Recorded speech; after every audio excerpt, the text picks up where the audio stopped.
नमस्कार विद्यार्थियों, आदर्श की ऑनलाइन क्लासों में आप सभी का हार्दिक अभिनंदन है। जैसा कि हमने पिछली क्लास के अंदर अध्ययन किया था पृथ्वी की आंतरिक संरचना की और वो टॉपिक वहां पर कंप्लीट हो गया था। आज हम सेकंड टॉपिक बीए पार्ट प्रथम का लेकर आए हैं, फिजिकल ज्योग्राफी का। टॉपिक का नाम है भूकंप। भूकंप का शाब्दिक अर्थ आप सभी को पता है कि भाई पृथ्वी का हिलना। क्योंकि पृथ्वी जब भी हलचल करती है, पृथ्वी जब भी हिलती है तो उसी प्रोसेस को हम क्या कहते हैं? भूकंप कहते हैं।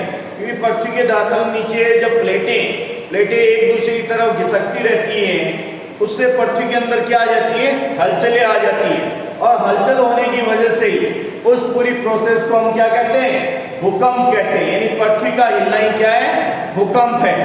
आज हम बात करेंगे उसी टॉपिक की, भूकंप। क्योंकि भूकंप क्या है और भूकंप की कौन कौन सी तरंगे होती हैं, कौन सा स्थान पास में है, कौन सा स्थान दूर में है, उस चीज की हम बात करेंगे आज। पहला जो मैं बात करता हूं, ये आपको जो डायग्राम दिखाई दे रहा है, इस डायग्राम के अंदर ये जो स्थान आपको दिखाई दे रहे हैं, सबसे बीच में जहां से भूकंप की उत्पत्ति होती है, कौन सा स्थान जो आपको यहाँ पर दिखाई दे रहा है, वह स्थान जहां भूकंप की उत्पत्ति होती है, सबसे पहले जहां पर भूकंप आता है, वह स्थान क्या कहलाता है? फोकस कहलाता है। क्या कहलाता है? फोकस। यानी जिस स्थान के ऊपर भूकंप की तरंगें सबसे पहले उत्पन्न होती हैं, ध्यान रखना, पृथ्वी के केंद्र के अंदर जहां पर सबसे पहले भूकंप की तरंगें उत्पन्न होती है, उस स्थान को हम क्या कहेंगे? फोकस कहेंगे, या फिर भूकंप मूल कहेंगे, या फिर अभिकेंद्र कहेंगे। अगेन समझ लेना, वह स्थान जहां पर सबसे पहले भूकंप की उत्पत्ति होती है पृथ्वी के अंदर की तरफ, वह स्थान क्या कहलाता है? फोकस कहलाता है, भूकंप मूल कहलाता है, या फिर अभिकेंद्र कहलाता है। क्योंकि देखो, आपके छोटे क्वेश्चन भी बनते रहते हैं, इसलिए ये चीजें याद रखनी भी आपके लिए बहुत ज्यादा महत्वपूर्ण रहेगी। फिर बात करते हैं उस फोकस से पृथ्वी के ऊपर जहां पर सबसे पहले भूकंप की तरंगें पहुंचती हैं, सबसे पहले जहां भूकंप की तरंगें पहुंचती है, इस फोकस से जब तरंग पृथ्वी की सतह के ऊपर पहुंचती है, उस स्थान को हम क्या कहेंगे? एपिसेंटर या फिर अधिकेंद्र कहेंगे। क्या कहेंगे? एपिसेंटर या फिर अधिकेंद्र। अगेन समझ लीजिए, वह स्थान जहां से भूकंप की उत्पत्ति होती है, वह क्या कहलाता है? फोकस, भूकंप मूल, या फिर अभिकेंद्र कहलाता है। वह स्थान जहां पर भूकंप की तरंगें पृथ्वी की सतह पर सबसे पहले पहुंचती हैं, उस स्थान को क्या कहेंगे हम?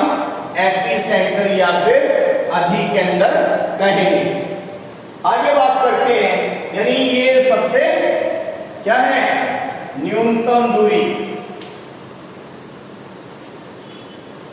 न्यूनतम दूरी। उसके बाद बात करते हैं कि सबसे ज्यादा दूरी, फोकस से सबसे ज्यादा दूरी पर जहां पर भूकंप की तरंगें पहुंचती है, उसे क्या कहेंगे? प्रतिध्रुवस्थ बिंदु या फिर एंटीपोडल पॉइंट कहेंगे।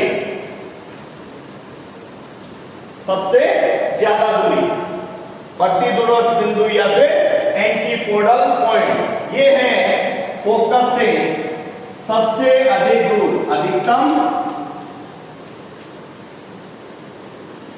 अधिकतम दूरी। अगेन पूरी चीज को समझ लेना, वह स्थान जहां पर भूकंप की उत्पत्ति होती है, वह क्या कहलाता है? फोकस, भूकंप मूल, या फिर अभिकेंद्र कहलाता है। जहां पर पृथ्वी की सतह पर सबसे पहले जहां आता है, उस स्थान को एपिसेंटर या फिर अधिकेंद्र कहते हैं। सबसे अधिकतम दूरी को प्रतिध्रुवस्थ बिंदु या फिर एंटीपोडल पॉइंट कहते हैं।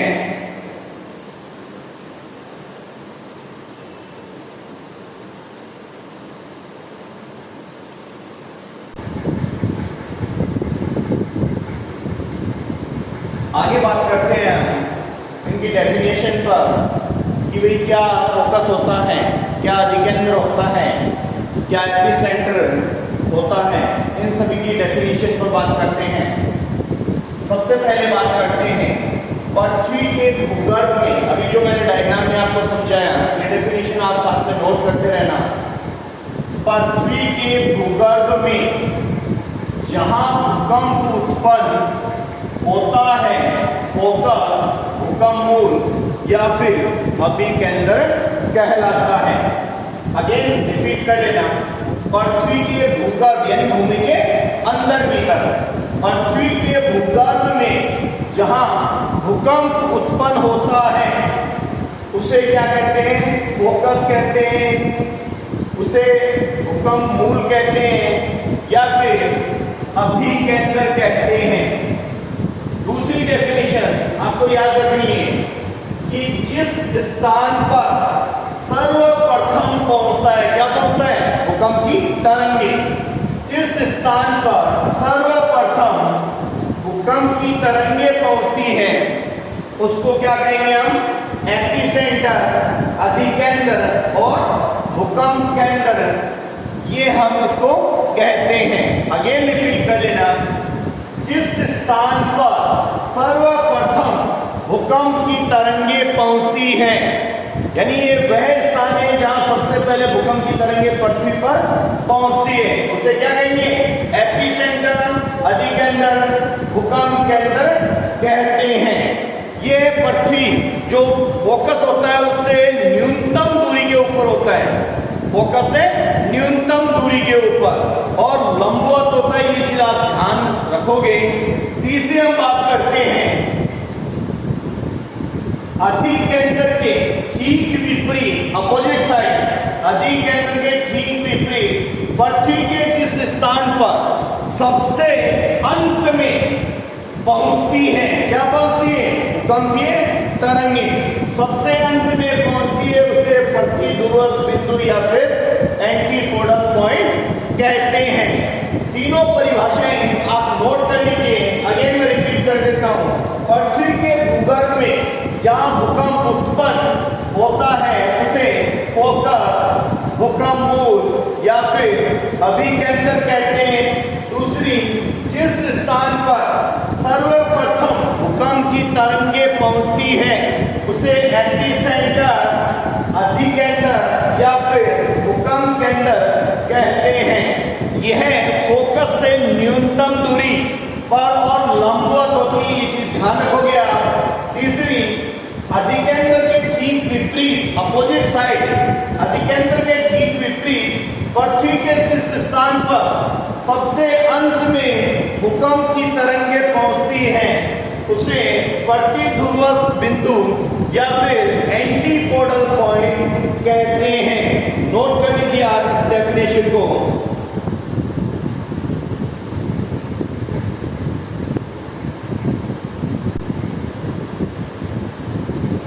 आगे बात करते हैं भूकंप के मापने वाले यंत्र को क्या कहते हैं, इसका आविष्कार किसने किया है और किस काम में ये आता है, इन सभी चीजों के बारे में बात कर रहे हैं।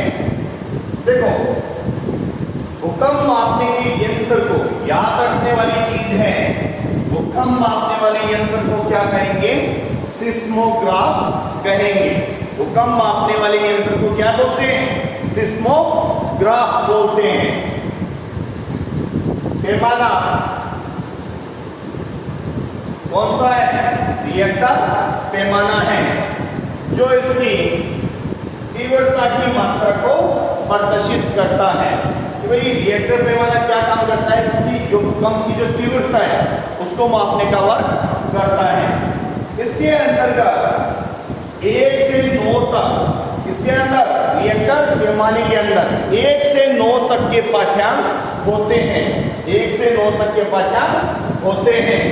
और पिछले पाठ्यांक जो होता है वो अगले पाठ्यांक से 10 गुना ऊर्जा को प्रदर्शित करता है। कि भाई जो रिएक्टर पैमाना है, रिएक्टर पैमाने के अंदर मूल पाठ्यांक तो कितने होते हैं, 1 से लेकर 9 तक होते हैं। और वही 9 जैसे आप स्केल के अंदर देखते हो, वही 9 क्या होते हैं, हर 10 पार्ट के अंदर डिवाइड रहते हैं। कि भाई 1 से 9 तक हुए, पहले 0 से 1 तक, उसको वापस कितने 10 पार्ट के अंदर डिवाइड कर दिया, फिर 1 से 2 को भी 10 पार्ट के अंदर डिवाइड कर दिया। इस अकॉर्डिंग पिछले से अगले पॉइंट की तरफ जब भी हम जाते हैं तो ऊर्जा की बढ़ोतरी कितनी हो जाती है, 10 गुना ऊर्जा की बढ़ोतरी हो जाती है। इसका जो आविष्कार है, इसका रिएक्टर पैमाने का जो आविष्कार है वो 1935 के अंतर्गत सीएफ रिएक्टर ने किया था। किसने किया था, 1935 के अंदर सीएफ रिएक्टर ने किया था। ध्यान देने वाली चीजें ये सारी। और 1965 के अंतर्गत वापस एक वैज्ञानिक आए गुटेनबर्ग, उन्होंने इसको वापस क्या कर दिया, संशोधित कर दिया। कब, 1965 में। आविष्कार कब हुआ था, 1935 में। किसने किया था, सीएफ रिएक्टर ने किया था। लेकिन इसको वापस गुटेनबर्ग ने इसको क्या कर दिया, संशोधित कर दिया 1965 के अंतर्गत। आप इसको नोट कर लीजिए, वापस समझ लीजिए कि भूकंप मापने के यंत्र को सिस्मोग्राफ कहते हैं। पैमाना कौन सा लिया जाता है, रिएक्टर पैमाना लिया जाता है, जो इसकी तीव्रता की मात्रा को बताता है। पाठ्यांक इसके अंदर जो मूल पाठ्यांक होते हैं वो 0 से लेकर 9 तक होते हैं। और वही 9 वापस 10-10 पार्ट के अंदर डिवाइड रहते हैं। और पिछले पाठ्यांक से अगले पाठ्यांक की तरफ जाते हैं तो कितनी ऊर्जा की बढ़ोतरी होती है, 10 गुना ऊर्जा की बढ़ोतरी होती है। आविष्कार जो किया था वो 1935 के अंदर सीएफ रिएक्टर ने किया था। और 1965 के अंतर्गत गुटेनबर्ग ने इसको वापस क्या कर दिया, संशोधित कर दिया। 1935 के अंदर सीएफ रिएक्टर ने और 1965 के अंदर गुटेनबर्ग के अंदर संशोधित कर दिया। भूकंप के अध्ययन को हम क्या कहेंगे, सिस्मोलॉजी कहेंगे। भूकंप के अध्ययन को हम क्या कहेंगे, सिस्मोलॉजी कहेंगे। आप नोट कीजिए इसको।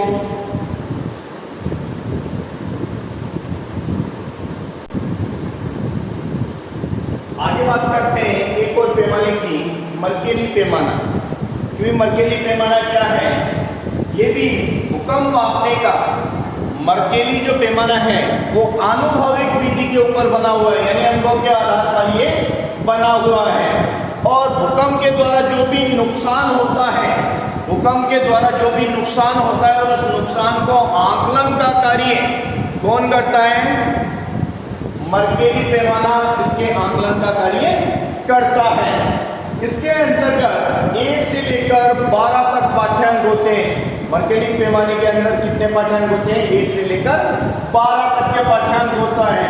और इसका जो आविष्कार किसने किया है, मर्केली ने किया है। इसका आविष्कार 1902 के अंदर किसने किया है, मर्केली ने किया है। आगे निश्चित तो समझ लीजिए, भूकंप मापने का मर्केली पैमाना कौन सी विधि पर आधारित है, आनुभविक विधि के ऊपर आधारित है। जो भी भूकंप से जो नुकसान होते हैं उस नुकसान को आकलन का कार्य कौन करता है, ये मर्केली पैमाना उसके आकलन का कार्य करती है। कि भाई भूकंप के द्वारा कितना नुकसान हुआ, उस नुकसान को किसके द्वारा पता लगाते हैं, मर्केली पैमाने के द्वारा पता लगाते हैं। इसके अंतर्गत जो पाठ्यांक होते हैं वो पाठ्यांक कितने होते हैं, 1 से लेकर 12 तक इसके पाठ्यांक होते हैं। और इसका जो आविष्कार है वो आविष्कार किसने किया है, आप सभी को पता है 1902 के अंदर किसने किया है, मर्केली ने इसका आविष्कार किया है।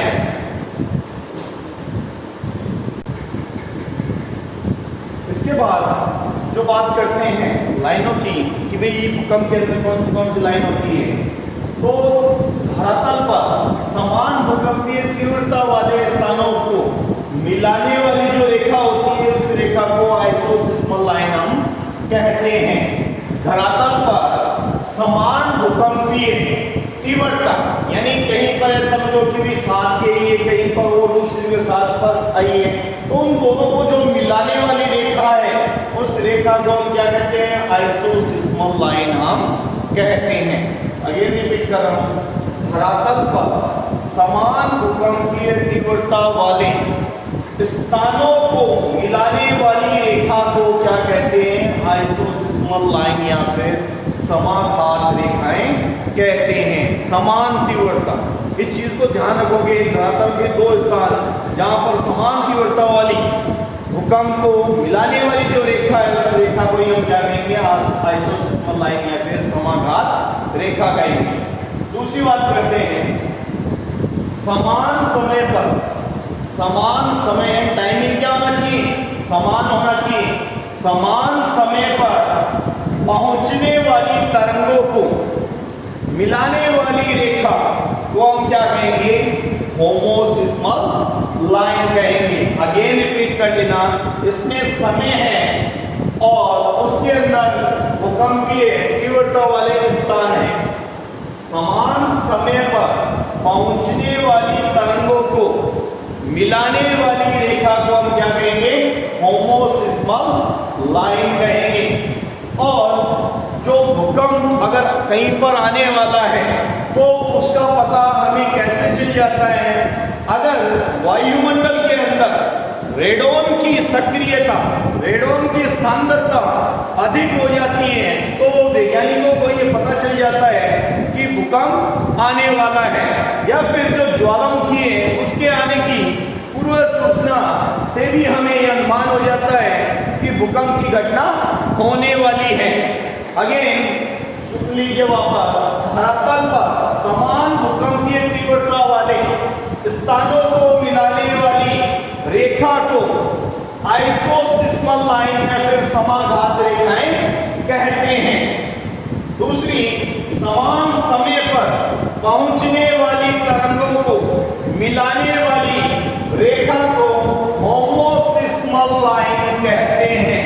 ये दोनों आपके काम की चीजें, आपके क्वेश्चन आ सकते हैं, बन सकते हैं कि भाई क्वेश्चन पूछ दिया जाता है आइसोसिस्मल लाइन क्या है या फिर होमोसिस्मल लाइन क्या है, तो आपको छोटे क्वेश्चनों के अंदर इसके जवाब देने होंगे कि धरातल पर समान भूकंपीय तीव्रता वाले स्थानों को मिलाने वाली रेखा को आइसोसिस्मल लाइन और समान समय पर पहुंचने वाली तरंगों को मिलाने वाली रेखा को क्या कहते हैं? होमोसिस्मल लाइन कहते हैं। क्वेश्चन को थोड़ा सा कर देते हैं कि भाई भूकंप आने की पूर्व सूचना हमें कैसे पता चलता है?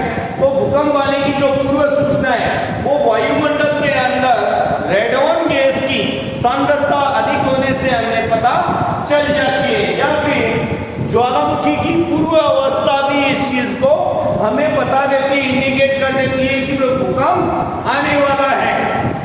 बात करते हैं आगे कि भाई भूकंप का मुख्य कारण क्या है? भूकंप क्यों आता है? किस कारण आता है भूकंप? तो इसका जो मुख्य कारण है वो है प्लेट विवर्तन की घटना, यानी प्लेटों का एक दूसरे की तरफ सरकना या एक दूसरे की तरफ से दूर हो जाना, यही प्लेट विवर्तन की है। इस प्लेट विवर्तन की भूकंप का मुख्य कारण है। और अगर हम कहें कि विश्व के अंदर सर्वाधिक भूकंप कहां पर आते हैं, तो सर्वाधिक भूकंप कहां आएंगे? परिप्रशांत मेखला के अंदर आएंगे। सर्वाधिक भूकंप विश्व के अंदर कहां आते हैं? परिप्रशांत मेखला। अगर आपको कंट्री का नाम पूछ लें फिर सबसे ज्यादा भूकंप कहां आते हैं, तो कहां आएंगे? जापान के अंदर आएंगे। आप इसको आराम से नोट कर लीजिए।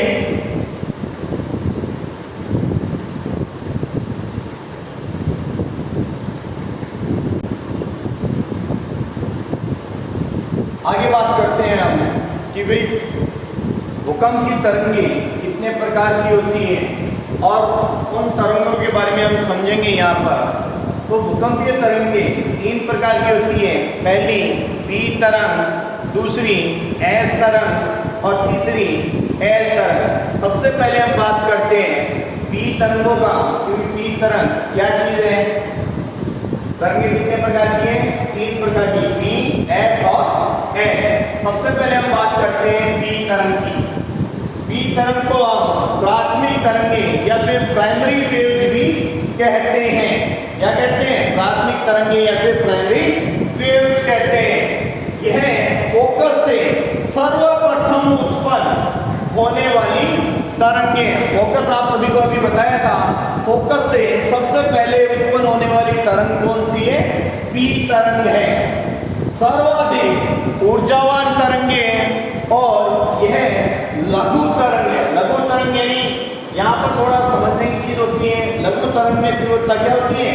ज्यादा होती है।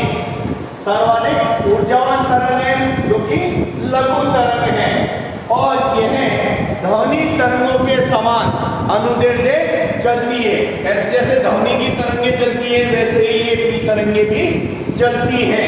ध्वनि तरंगों के समान अनुदैर्ध्य रूप के तरह चलती है और प्रति सेकंड 8 से 14 किलोमीटर की एक गतिशील तरंगे, यानी हर सेकंड के अंदर ये 8 से लेकर 14 किलोमीटर तक पहुंच जाती है। सोच के देखिए भी कितनी स्पीड होगी और कितने एरिया को ये ध्वस्त कर सकती है। सभी माध्यमों से ये गुजर सकती है कि भाई माध्यम आप सभी को पता है कौन से होते हैं? ठोस, द्रव और गैस। इन तीनों माध्यमों से ये गुजर जाती है। कौन? पी तरंगे। पी तरंगे ठोस, द्रव और गैस तीनों माध्यमों से गुजर जाती है। लेकिन यह ठोस माध्यम में सबसे ज्यादा स्पीड से गुजरती है। कौन से में? ठोस माध्यम में। ध्यान रखने वाली चीजें ये सारी।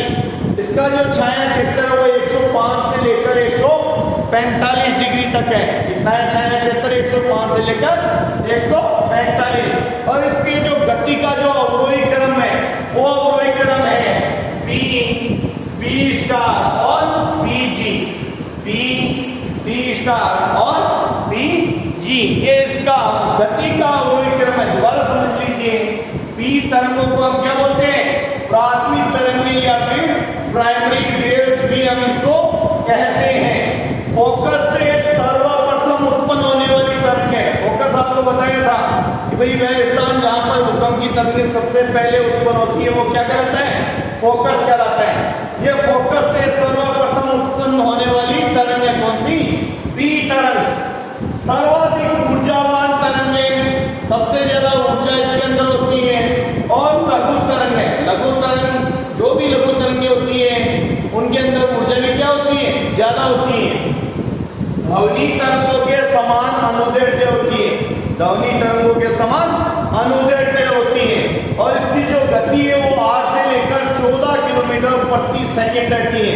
यानी हर सेकंड के अंदर ये तरंग 8 से लेकर 14 किलोमीटर तक पहुंच जाती है। सभी माध्यमों से गुजर जाती है। 3 माध्यम अभी बताए, ठोस, द्रव और गैस। इन तीनों माध्यमों से ये गुजर जाती है और लेकिन ये सबसे ज्यादा स्पीड इसकी ठोस माध्यम के अंदर रहती है। ठोस माध्यम के अंदर ये बहुत ज्यादा तेजी से गुजर जाती है। नोट कर लीजिए इसको आप।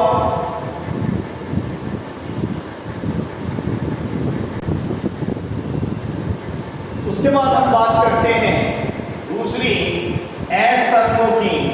एस तरंगों को द्वितीय क्या सेकेंडरी वेव्स भी कहते हैं। एस तरंगों क्या कहते हैं? द्वितीय तरंगी या फिर सेकेंडरी वेव।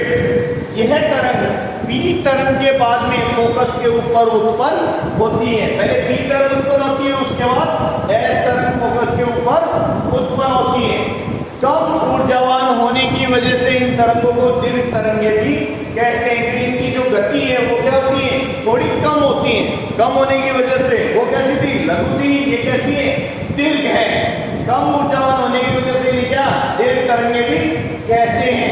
गति इनकी जो होती है वो 4 से 6 किलोमीटर प्रति सेकंड की रहती है। 4 से लेकर 6 किलोमीटर प्रति सेकंड की गति इनकी रहती है। ठोस माध्यम के अंदर तो ये गुजर जाती है। कौन से माध्यम में? ठोस माध्यम ये गुजर जाती है, लेकिन तरल अवस्था के अंदर एस तरंगे नष्ट हो जाती है। याद रखने वाली चीजें, ठोस माध्यम से ये गुजर जाती है लेकिन तरल अवस्था के अंदर ये तरंगे नष्ट हो जाती है। कौन सी? एस तरंगे नष्ट हो जाती है। अनुप्रस्थ तरंगे, ये तरंगे वो कैसी थी? ध्वनि की तरह, ये प्रकाश तरंगों की तरह व्यवहार करती है। कैसी तरंगे?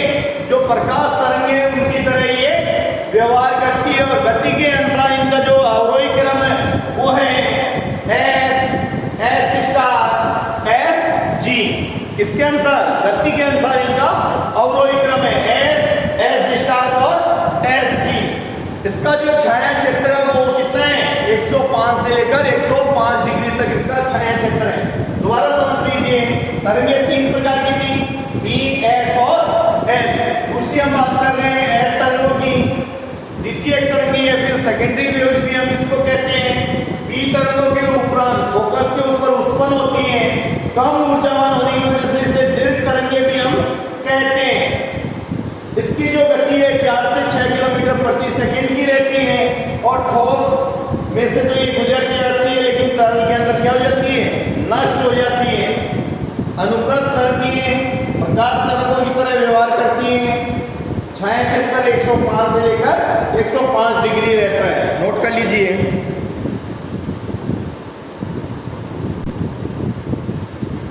लास्ट हम बात करते हैं एल तरंगों की कि भाई एल तरंगें क्या होती हैं।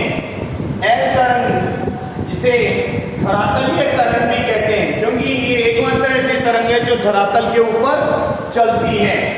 एल तरंगों को इसी वजह से हम क्या कहते हैं, धरातलीय तरंगे भी कहते हैं। पी और एस भूगर्भिक तरंगे हैं।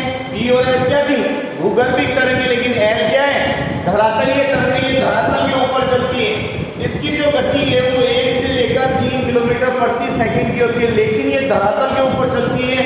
इस वजह पर धरातल के ऊपर काफी सारा नुकसान ये कर देती है, इसलिए इसे सर्वाधिक विनाशक तरंग भी कहते हैं। क्योंकि ये जब धरातल के ऊपर चलती है तो इसके अंदर कंपन अधिक होता है, और कंपन अधिक होने से जितनी भी जो इमारतें होती है वो सारी क्या हो जाती है, ध्वस्त हो जाती है, और ध्वस्त होने की वजह से इसे सर्वाधिक विनाशक तरंग भी हम कहते हैं। सबसे ज्यादा लंबी दूरी तय करने की वजह से इसे लंबी तरंगे भी कहते हैं। अगेन समझ लीजिए, तीसरी और लास्ट तरंग है एल तरंग, धरातलीय तरंग इसे कहते हैं। पी और एस भूगर्भिक तरंगे, जबकि एल क्या है, धरातलीय तरंग है। गति इसकी 1 से 3 किलोमीटर प्रति सेकंड की रहती है, और कंपन की अधिकता की वजह से ये सर्वाधिक विनाशक तरंग है, और सबसे लंबी दूरी तय करने की वजह से इसे लंबी तरंगे भी कहते हैं। इसी के साथ धन्यवाद, और नए वीडियो के साथ अपन मिलेंगे। चैनल को आप जरूर सब्सक्राइब कीजिए, और जितना ज़्यादा हो सके इस वीडियो को आपके सहपाठियों के अंदर शेयर कीजिए। बीए प्रथम पाठ के लिए ये वीडियो बहुत ज़्यादा इम्पोर्टेंट है, इसलिए आप जितने भी आपके दोस्त हैं उन सभी के अंदर ये वीडियो शेयर कीजिए। धन्यवाद, दोबारा मिलते हैं नए वीडियो के साथ में।